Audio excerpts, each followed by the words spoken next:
శ్రీ గురుభ్యో నమః. కర్ణాటకలో నివసిస్తున్న రాజగోపాల్ మహాస్వామి వారికి పరమభక్తుడు. ఆయన ఇంట్లో మహాస్వామి వారి పాదుకలు ఉన్నాయి. ఆయన వాటికి రోజు భక్తి శ్రద్ధలతో పాదపూజ చేస్తూ ఉంటారు. ఒకసారి ఆయన ఆఫీస్ పని మీద శృంగేరికి వెళ్లారు.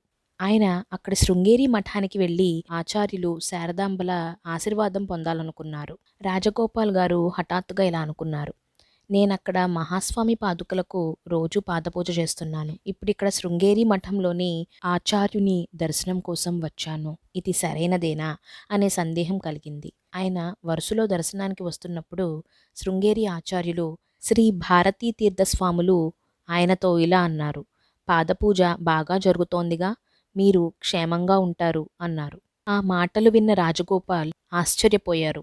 ఆచార్యులు రాజగోపాల్ గారికి అపరిమిత ప్రమాణంలో ప్రసాదాన్నిచ్చారు. జ్ఞానులందరిలోనూ ఒకటే భావతరంగాలుంటాయి. ఇప్పుడు రాజగోపాల్ సేలంకు వచ్చారు. ఆయన బస చేసిన ఇంటి కింద భాగానికి పెరియావా గృహం అని పేరు. సేలంకు వెళ్లే భక్తులెందరో ఆ గృహంలో ఇంకా మహాస్వామి వారున్నట్లు భావిస్తూ ఉంటారు. ప్రతి ఒక్కరూ దర్శించుకోవలసిన ప్రదేశం ఇది. మహాస్వామి వారు మనతోనే ఉన్నట్లుగా అనిపించే ఈ ప్రదేశాన్ని దర్శించి ఆ భావనని పొంది తరిద్దాం. జయ జయ శంకర, హర హర శంకర.